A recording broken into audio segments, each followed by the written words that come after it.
So, yeah, I get it. We're massive lizards, giant jaws, venomous saliva, and a name that sounds like a final boss in a video game. Komodo dragon. Pretty badass, right? Well, buckle up, because I'm not here to give you the National Geographic version, not the postcard from Bali version. I'm giving you the real one, the blood-soaked, fly-covered, heartbreakingly lonely truth. Because being born as me, a Komodo dragon, sucks. Let's start at the beginning, hatching. You know what happens when I break out of my egg? I don't crawl into warm, loving arms. I don't get a moment of peace. I run. For my life, literally. Why? Because guess who's waiting outside? My loving mother? Nope, she's a predator, one who eats her own kids. That's right. My first memory in this world is watching my siblings get swallowed by the thing that gave birth to us. No lullabies, just survival. In Komodo world, family means lunch if you're slow.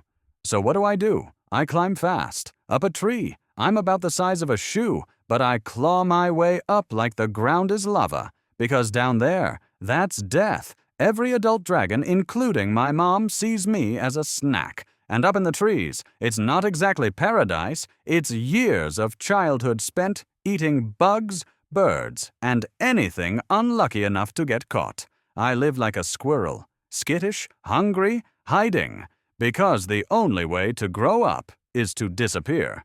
Imagine hiding from your entire species until puberty. That's my childhood. So eventually, I grow. I'm strong enough to come down. I'm thinking, finally, maybe now I live like a legend. Wrong. Now comes the part where I become a gladiator in a scaly deathmatch. No dating apps, no candlelit dinners. Just me and another testosterone-loaded meat tank slamming into each other like two prehistoric refrigerators on legs.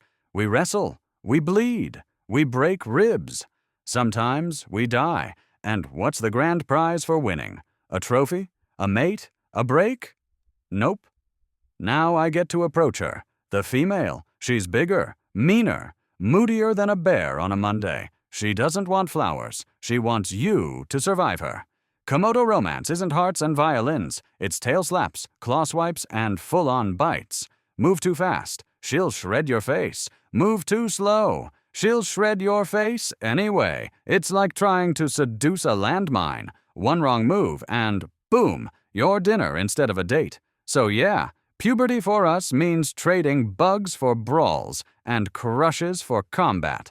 Love hurts. And in our case, it usually leaves scars. And after all that bloodshed, tail-slapping romance, and nearly getting disemboweled just to pass on my genes, you'd think I get at least a moment of tender fatherhood. Think again. There's no baby shower, no nursery, no proud papa moment. The female lays a bunch of eggs, dumps them in a dirt pile like expired groceries, and struts off like she just did the world a favor. That's it. Parental investment, zero. Those eggs. Good luck, kids. No bedtime stories. No one to teach you the difference between predator and dinner. They hatch, blinking in the sunlight, and their first lesson in life is, run from mom. She's hungry. Survival tip number 1. If it breathes and it's bigger than you, it will eat you, including your own parents. And me, the proud father, I'm off somewhere baking in the sun, unaware I even have kids.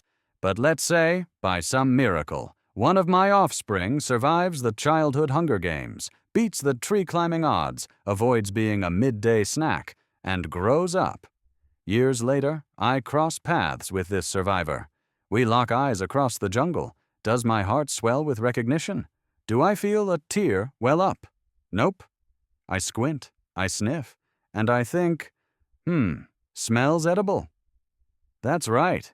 There's a good chance I'll try to eat my own child and never know it, because in the Komodo Parenting Handbook, the only rule is, don't die or do whatever. Father of the freaking century. Yeah, we're apex predators. Big bad lizards with venomous drool and the reputation of a medieval curse. One bite from us and your blood forgets how to clot. Sounds metal as hell, right? Wrong again. Our hunting technique isn't exactly the slick, fast-paced predator fantasy people like to imagine. It's not cheetah grace or eagle precision. It's gross. We bite. That's step 1. Step 2? We wait. That's it. Hours. Days. We just follow the poor, doomed creature around like a creepy shadow at death's door. It stumbles. It bleeds. It falls over from sheer blood loss. We don't kill like warriors. We kill like that one toxic friend who drains the life out of you slowly and won't go away. It's not heroic. It's not thrilling. It's bureaucratic murder. Slow, messy, and full of suffering. And when it finally drops, that's not the end. That's the beginning of the Feeding de Horror show. You think we carve, slice, or portion our meals? Adorable! We swallow goats whole, hooves, horns, and all, head first, like we're trying to win some grotesque speed-eating contest on a dare from Satan.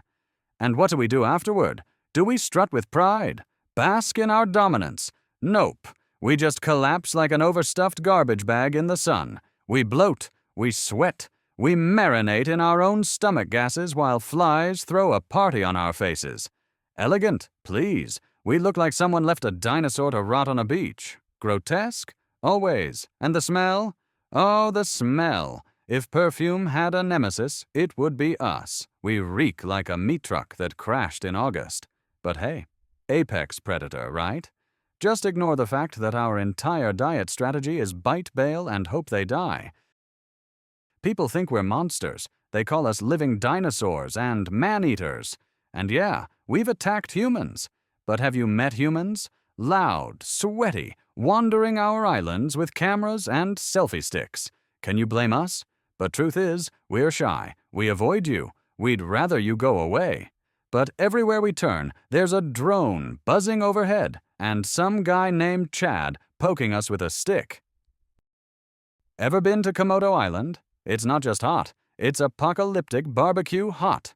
Like the earth forgot this place on broil and walked away. We don't bask. We bake. We overheat.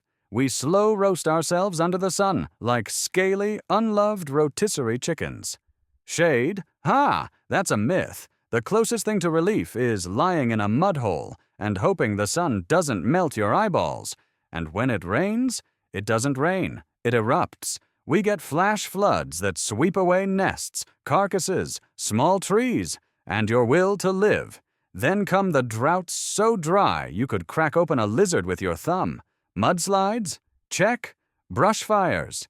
Check. Thunderstorms that sound like the gods are bowling with lava? Double check. It's not weather. It's a rotating playlist of natural disasters, and we're stuck on loop. No AC, no shade, no Alexa, what's the UV index? Just a sunburned corpse lizard crawling into a dirt ditch whispering, please, just one cloud. But nope. The cloud sees us and goes, nah, they're fine.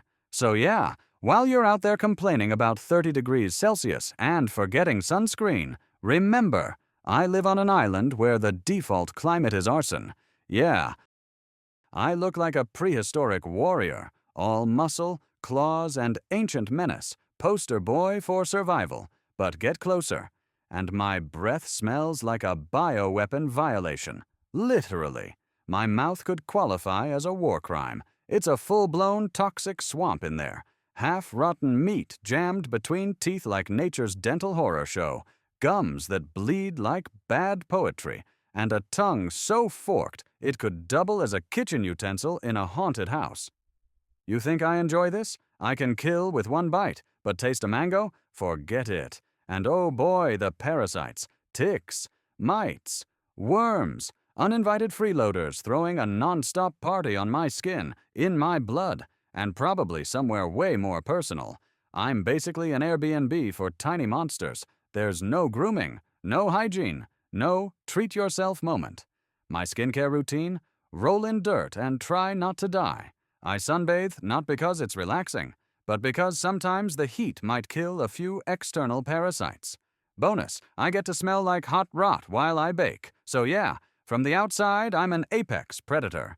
From the inside, I'm a walking dumpster fire with scales. If beauty is pain, I must be drop-dead gorgeous. Emphasis on drop-dead.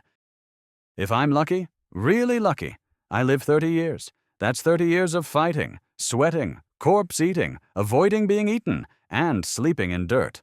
No friends, no love, no peace, just heat, hunger, and the threat of being eaten by my own kind on a bad day.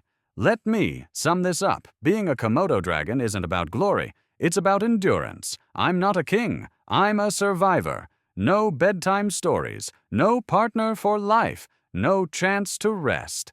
Just hunger, heat, and the constant possibility that someone bigger is going to make you into brunch. So next time someone says, "Wow, I wish I were a Komodo dragon," do me a favor. Slap them. Because unless they enjoy being born alone, chased by their mom, sleeping in trees, fighting for sex, drooling poison, and dying with parasites in their eyeballs, they don't know what the hell they're talking about.